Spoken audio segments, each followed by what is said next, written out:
শান্ত গ্রাম বাংলার এই দৃশ্যটি কেমন যেন মন ছুঁয়ে যায়। খড়ের ছাউনি ঘর, তাল গাছের ছায়া আর সবুজের ঘেরা প্রকৃতি, এই ছিল আজকের জল রং আঁকার বিষয়। চলুন দেখি কিভাবে খুব সহজভাবে আঁকা যায় এমন একটি গ্রামের ঘর ওয়াটার কালার ব্যবহার করে। শুরু করছি প্রয়োজনীয় সরঞ্জাম দিয়ে। এখন 2B পেন্সিল দিয়ে হালকা করে ড্রয়িং করে নিচ্ছি। এই পর্যায়ে খেয়াল রাখতে হবে ছবিটি যেন গাঢ় না হয়ে যায়।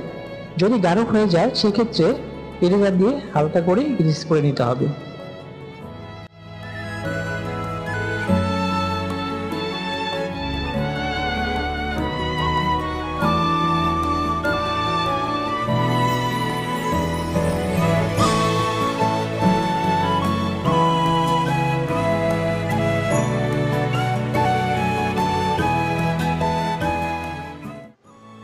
প্রথমে আকাশ ও ব্যাকগ্রাউন্ড ওয়াশ করে নিচ্ছি।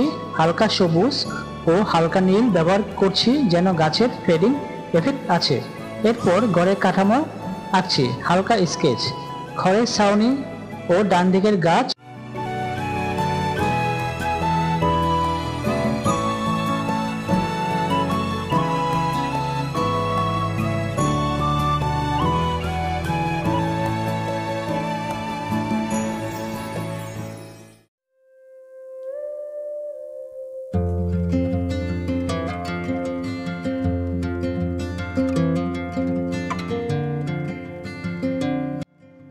এখন খড়ের ছাউনি রং করছি, বানসিয়ানা ও ইয়েলো অকার, রেড, সবগুলো কালার মিশিয়ে একটি রং হালকা তৈরি করব। বাম দিকের ছায়া গাঢ় করে তুলেছি শেপ গ্রিন দিয়ে।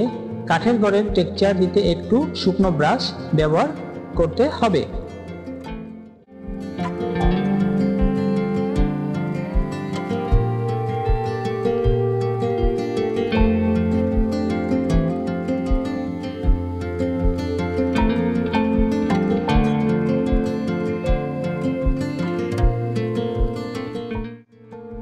এখন গাছের পাতা ও পেছনের তাল গাছ আঁকছি রাউন্ড ব্রাশ দিয়ে। ছায়া ও আলোকে ভারসাম্য রেখে শেষ টাচ দিতে হবে।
এই ছিল আজকের গ্রামীণ ঘরের সহজ ওয়াটার কালার টিউটোরিয়াল। ভিডিও ভালো লাগলে লাইক দিন, কমেন্ট করুন আর নতুন নতুন দৃশ্য পেতে চ্যানেলটি সাবস্ক্রাইব করুন।